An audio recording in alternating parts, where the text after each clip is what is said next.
ethics, chematical life, where we deal with matters and issues of life, and where we try to answer questions and support our thinking and our philosophy.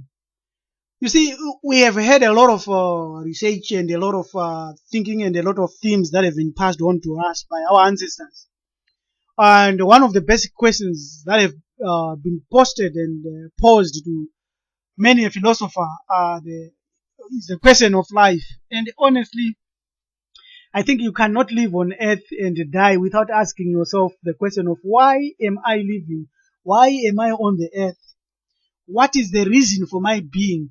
Why was I born in this family? Who am I? Where am I going when I die? You don't have to read books. You don't have to attend seminars. You don't have to ask gurus or masters or scientists or any of those smart people. That's why you were born alone. That's why you were born different and completely separate from these people. If these people are of any help to us, they can only give us as a guide, just like a signpost that directs you to a town. And this signpost may actually say 20 kilometers Gokwe. It does not mean you have to pull that signpost and walk. No, you have, okay, it's only 20 kilometers for me to go. Hebrew Ethics today wants to narrowcast on mental health and brain health. Why are we looking at the brain at the moment? Because I think if we maintain our brain in tip-top condition, we are likely to live a very fruitful and long life. And in terms of the brain, we are also saying we want to ask each individual who is interested in life to set a goal and say, okay, I was not able to set a goal of where I want to be born, who should be my mother, who should be my father. There are other people that have come, teachers especially from India and the gurus in India, who have said their souls decide where they want to be born and so forth. If souls decide that and I don't know it in my conscious life, then I'm asleep real. So I don't believe that. I don't trust that. I don't think it's quite edible in terms of compatibility with our philosophy as Hebrew ethics. We accept that we were born in these families for a purpose, and that is the purpose that we are looking at. And this purpose has to do with our brain health and our overall health. Therefore, it is quite important that since you did not decide which family should be born, you should be able to decide how long you want to live.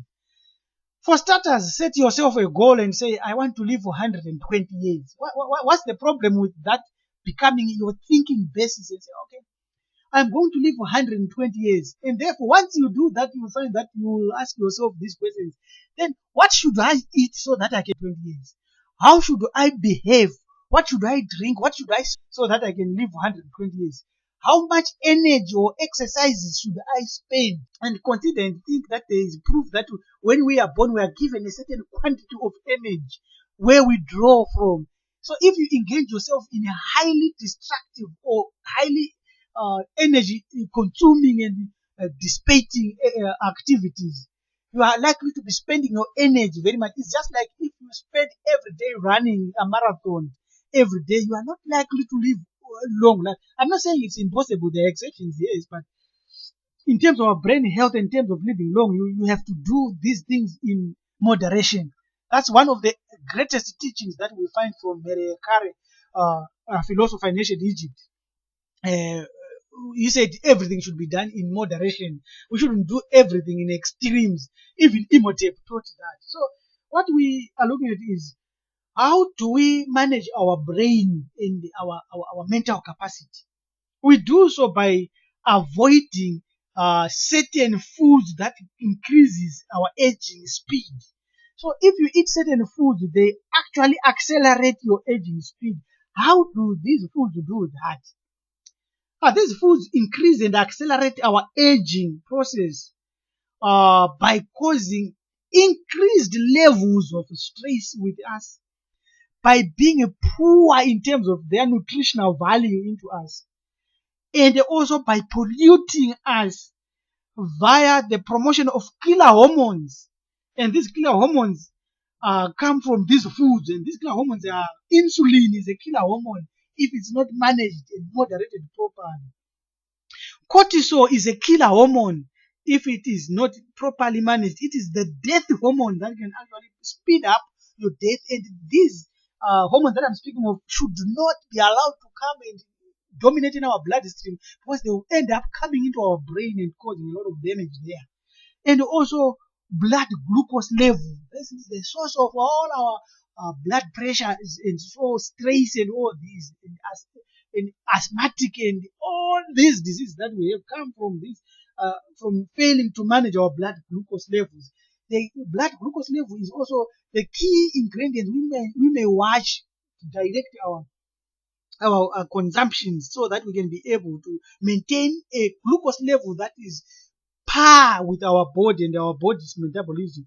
And then free radicals. We need to avoid and remove these free radicals and completely remove them. They come from pollution, they come from unprocessed oxidation of food, because we are not eating enough food with a value to create an environment within ourselves, within our body, that reduces aging and living longer. So brain health has to be looked at from a hormonal point of view, and the hormones that we create or we promote in our bodies are largely determined by what we drink and what we eat. We have already demonstrated. So it is up to you to study this and to look at this and say which foods will cause me and to reduce to reduce the speed of my aging. Which foods will deteriorate, will cause the limits of stress, will be rich in nutritional value. And do I like exercise? One of the greatest forms of exercises is not press ups, it's not the gym. It is walking and swimming and the deep breathing. So how do you perform a deep breath? Look at a young kid. She goes, that is deep breathing. Some of that is quite important for us. So you need strategies which fight against brain diseases like Alzheimer's, schizophrenia, or any other forms of bipolar disorders. Disease. You need strategies to fight depression, to fight obsessive compulsive behaviors, to fight any phobic behaviors, any fears. You need strategies to fight these diseases in their early stages and eliminate them completely from our life. One of the greatest tools to use here in brain health is to project yourself and imagine yourself living a long life to up to 120 years and above. To imagine yourself and to see yourself clearly when you are 100 years old, still being able to see clearly, being able to hear clearly with all your teeth in your mouth, with all your abilities to walk, to enjoy the best things in life. So how can you do that? I found this quite interesting because it came from one book that I nearly threw away in one of the oldest section in the library. It says actually your brain health must have a strategy where you grow a very huge hippocampus in your brain. So how do you do this? By maintaining brain power at high level all the time. Don't engage yourself in idle brain times. So every time you must be able to think. Give yourself time to think. But here is the strategy that I'm going to leave with you. First, give yourself the period of life that you want to live on the earth, and let that be a number indelibly marked in your head. 120 is the most probable. And so when you say you want to live for 120 years, imagine this number and be specific and be detailed about it. Don't be vague about this.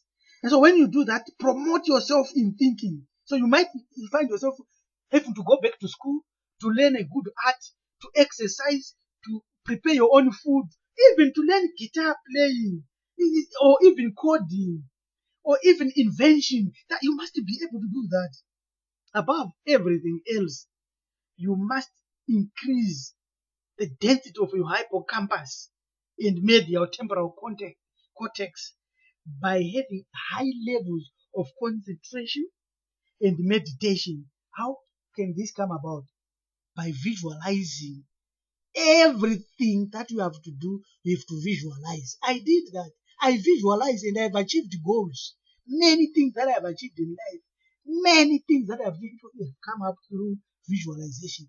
So Hebrew Ethics wants to ask everybody to subscribe to this channel and continue to support us and continue to fight to live a long life. Thank you very much.